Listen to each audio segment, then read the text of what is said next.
In our obsession with antagonisms of the moment, we often forget how much unites all the members of humanity.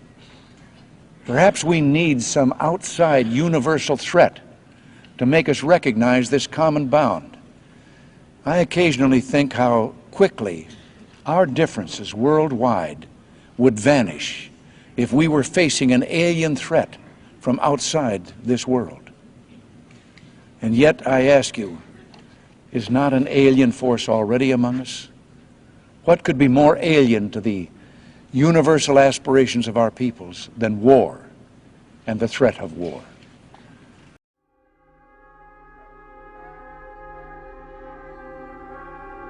You're going to have to be very, very competent. But it takes more than that. You're also going to have to be compassionate. You're going to have to love your soldiers as you love your very family. And you're going to have to be willing to give your life for them. You're going to have to be willing to actually die for your soldiers, for your families. And you're going to have to be compassionate to their every need and take care of them as if they were literally your brother and your sister, your mother, your father, or your son or your daughter. And then you're going to have to be leaders who have tremendous character. And that starts with integrity and honesty and candor. And I guarantee you, your character will be tested like it has never been tested before. And you will have to have steel spines to withstand the pressures that you're going to have to endure in the years ahead. And Norwich, I believe, has prepared you to do that. But character and compassion and competence are skills that you're absolutely going to have to deal with. Part of that also is going to have to be your intellectual development. You're going to have to be open-minded and adaptive to be able to deal with the complexity of the world that involves so many different dynamic elements that it's hard to describe in sentences. If the world of 1916 was complex, or the world of 1945 was complex, the world of 2016 is intensely complex. And I can tell you that from personal experience, and I know there's many others who can tell you that as well. And you will graduate and be in that world, and you're going to be leading the soldiers and the sailors, the airmen and the Marines in that world. You'll be dealing with terrorists, you'll be dealing with hybrid armies, you'll be dealing with little green men, you're going to be dealing with tribes, you'll be dealing with national leaders and local leaders, you'll be dealing with politics and economics, and you'll be dealing with direct fire and indirect fire. And you're going to be dealing with it all. And it's all going to be dealt with simultaneously. And for that, you're going to have to be ready. And that's why readiness, in my mind, is number one. And your development as a leader and the things we've learned over the years from our past leaders still apply to everything you will do. You're going to have a strategic vision, the ability to look beyond the next hill. You're going to have to think and act and lead to develop others in a way that maybe has never been done before. You're going to have to be innovative and open to criticism and apply lessons from battles gone past.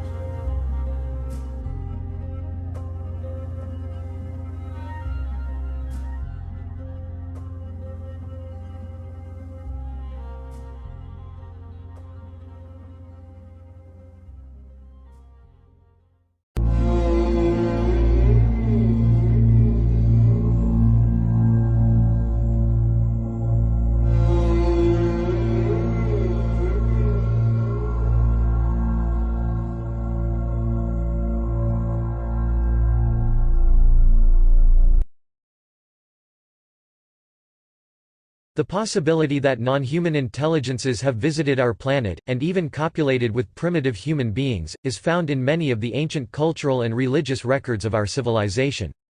There are historical records that reveal, in addition, that these intelligences were reptiles in their nature or, at least, have been represented throughout human history as reptilian beings. From the serpent Nahash, in the Garden of Eden, to Atum, the Egyptian serpent man, or Quetzalcoatl, the serpent god of the Mayans, to the double helix serpent of Enki or Ea in ancient Sumerian literature, the serpent has been the omnipresent link between humans and the gods of all cultures. Archaeologists and explorers discovered in 1951, a library with more than 22,000 ancient tablets in what is now Iraq.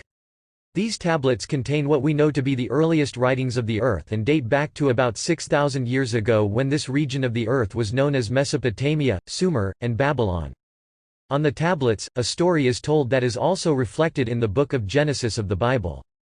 The tablets tell the story of a great flood that changed the face of the earth and its inhabitants, and tells the construction of a tower and the creation of the spoken word. What in the Bible is related as the Tower of Babel and the Great Flood. On the tablets and scrolls found there was included a star map of what appears to be our Sun and its planets, since the parchment also includes detailed descriptions of our solar system that corresponds to what we know of it today. The funny thing is that this map includes a planet, or spacecraft, that orbits between Mars and Jupiter that they call Nibiru. According to the texts found, Nibiru entered our solar system and collided with the planet Tiamat. The remains of Tiamat became Eridu, which is the Earth as we know it today, and the rest left over from the explosion became the asteroid belt. Nibiru took an orbit around our Sun that took 3,600 years to pass between Mars and Jupiter.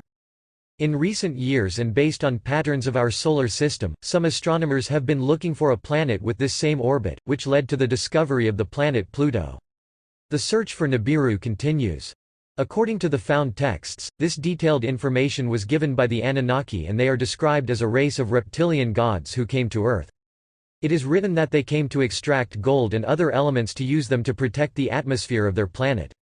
This theory of reptilian gods of the heavens creating man is not at all unusual, and we can find traces of reptilian history in most regions of our planet.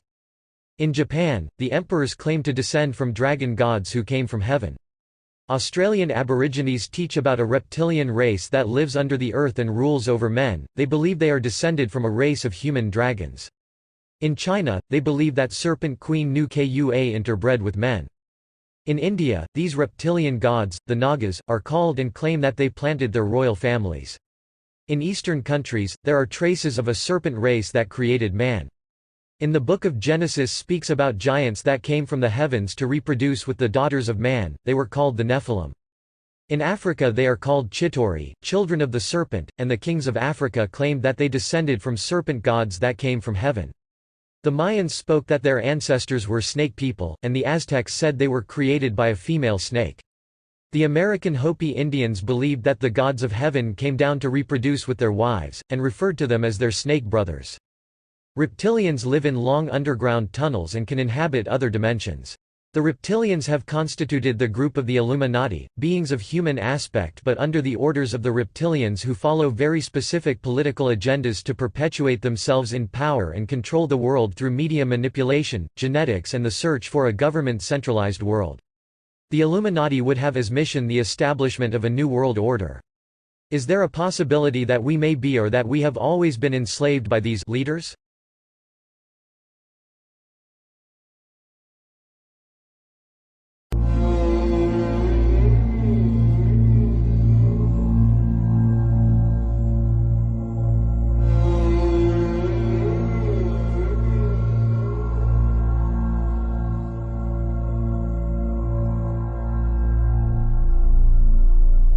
Life in terms of missions, missions defined, and missions completed. I will not allow this country to be made weak again. I will keep America moving forward, always forward, for an endless, enduring dream and 1,000 points of light. This is my mission, and I will complete it.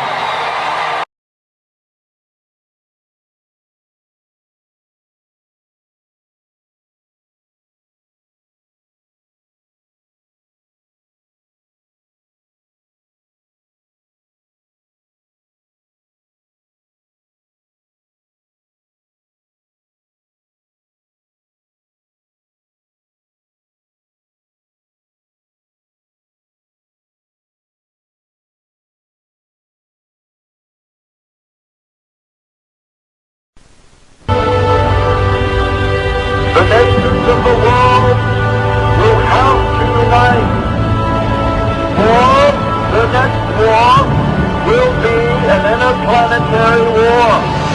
The nations of the earth must someday make a common front against attack by people from other planets.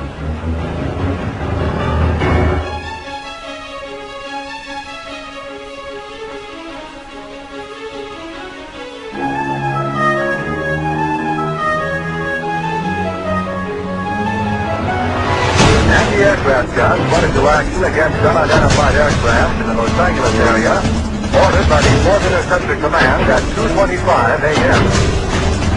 The unidentified object moved slowly down the Pacific coast from Santa Monica and disappeared south of Long Beach. Searchlights closely followed the object down the coast and kept it centered in their track. Shells frequently could be seen bursting near the object, but none appeared to hit it.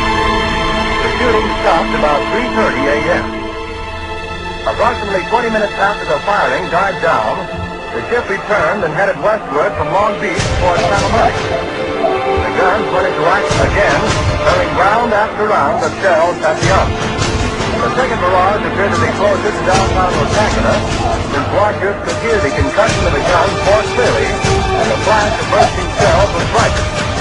Then the ship disappeared for the second time over the ocean. We return you now to CBS in New York. That was Byron Palmer on the West Coast.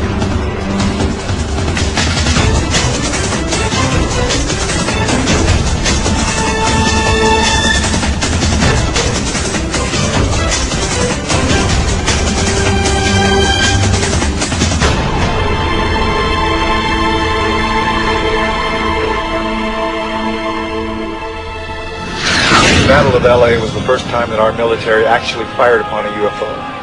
The next day, the military told the press it was nothing but a weather balloon. Another report was that they fired at nothing due to war nerves. The Army was not too pleased with these reports. If they could not bring down a weather balloon with almost 1,500 rounds fired and direct hits, then what would they be able to do firing at real enemy targets?